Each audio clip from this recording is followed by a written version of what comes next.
This may be the biggest and strongest female you've ever seen. Welcome back to the channel, guys. Whoa! Now, I'm sure when most people actually first open this freaking video, that's going to be their reaction. What? Well, of course they see the thumbnail beforehand, but still, like, to think that a woman could be that big is, first of all, impressive in my opinion, but also, like, crazy. Also, one sec. Yeah, that's fair. Now look, I'm not sponsored by 5% in any way, but I thought it was fitting because she's wearing the 5% vest. And also I just love Rich Piana, bro. That guy's a legend. Now it's funny because I literally made a video about bodybuilders being abnormal. Someone like Samson Dowder, for instance, was in a video and he was in front of women and they found that like incredibly polarizing. They didn't know how to friggin' react.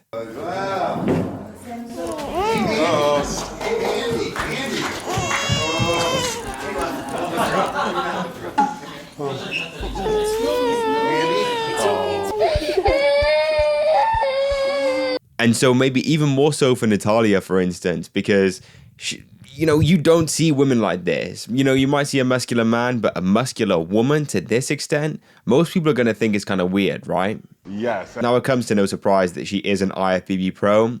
If you compare her to other IFBB pro women, female bodybuilders in the past, legends like Lenda Murray, Iris Carl, or even Miss Pretty Muscle at the moment, Andrea Shaw, bro, she's comparable to these other women because these other women are beasts as well. I don't think you see women like this unless they are like really into bodybuilding, because it's different for women than it is for men, if that makes sense.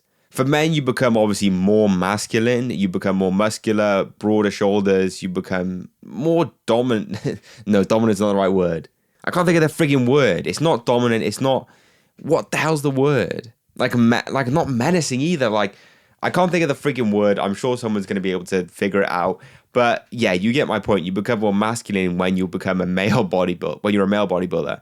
If you're a female bodybuilder, then the same thing happens. So you become more masculine. You lose your feminine qualities. And that's actually an issue which is brought up many times in female bodybuilding, for instance. I've experienced the voice, enlargement of certain things. I've lost my period on several occasions. One time for almost 3 years. You start getting more of a jawline, right? You get that chin tucking, mewing streak, bone mashing type, you know what I'm talking about? And then also, for instance, you know, you get a deeper voice. And it's funny because the top comment on this video was, yeah, I expected that voice, or something like that, right? So yeah, like when you see something like that, when you see someone like that, you obviously expect their voice to be changed because their hormones are changed and they have more testosterone in their system. Women actually start to become more hairy as well, and they may actually start to get hair loss and baldness, which of course men experience. And I'm sure I actually don't think women experience baldness as they get older, but of course men do, and of course the women do who take steroids. There are other side effects also, but they involve certain areas of the body, so I'm not going to get too far into those, but just know that it affects that as well. Would you mind sharing what your best squat and bench press is? 185. Okay. 185 pounds. kg. What? Oh, 185 kg. So that's like 400 pounds. Oh my God. And then how about for the squat? 200. 200. This is kg. 285 kg.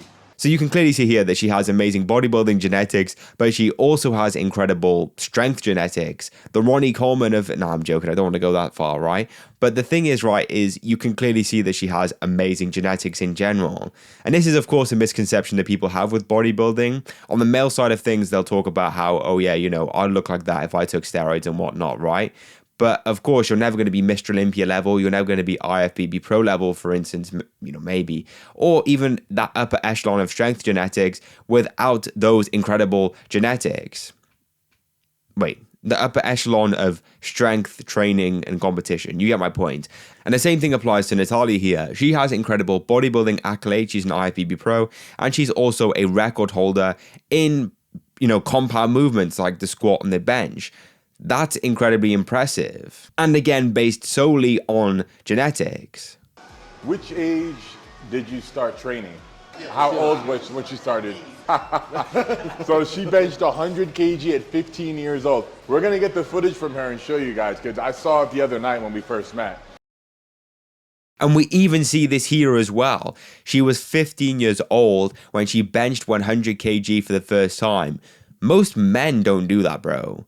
Literally. So her top bench press is, I think she said 185 kilos, mate. Kilos, right? But also, she was 15 benching 100 kilos. Bro. And mate, you can already see that she has incredible genetics because she's borderline outlifting Larry Wheels. And we all know how great Larry Wheels' genetics are when it comes to strength training. Bro, she's squatting like crazy. This guy tries it and he injures his quad. I don't think it was a full tear, of course, because he's still able to walk and stuff like he says in the video. But mate, he injures himself doing this exercise and she's perfectly fine, bro.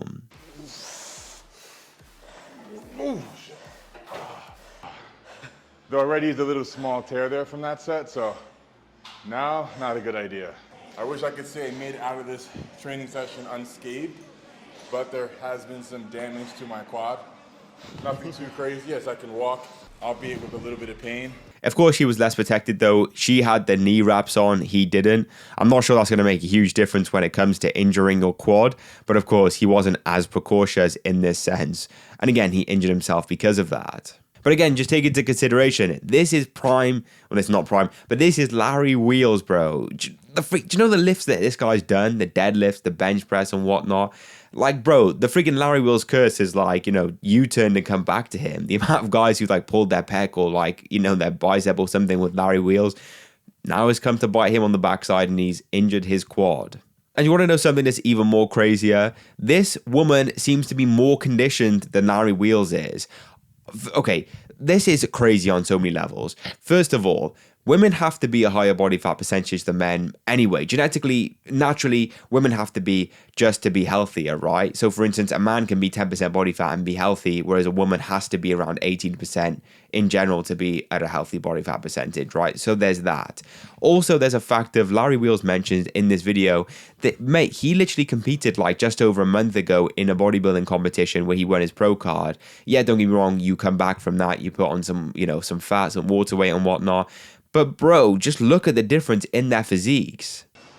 Her conditioning is so good. This is legit how I looked when I was maybe 1 week out from my show.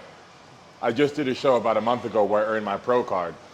And I'm not sure I was as conditioned as she is right now in her legs. Yes, I get the Larry Wheels is bigger muscular-wise, but bro, her condition, bro, is better, man. Like, it says something when she's showing him up in some regard. Like, that's crazy. I don't know, though. At the end of the day, women's bodybuilding is very niche. Bodybuilding in itself is quite a niche thing, right? Male bodybuilding and stuff like that. But that has a much broader appeal than female bodybuilding. In fact, I think they got rid of it for like 10 years or something at the Mr. Olympia until they actually brought it back. But even still, right, when I actually go to these events, I've been to the Mr. Olympia, the Arnold Classic and whatnot, loads of people walk out when it comes to female bodybuilding. And that's kind of a shame because, of course, as you can see in this video, women do put a lot of effort into their physiques as well, but it's just not as popular. It's just not, people don't want to see women as much as they do men when it comes to bodybuilding as such. I don't know. But I think we can't undermine the effort they put in. I think, of course, this woman is incredibly impressive in what she's done genetically. She's, of course, extremely gifted for strength and also bodybuilding. But yeah, I just did find that quite mad.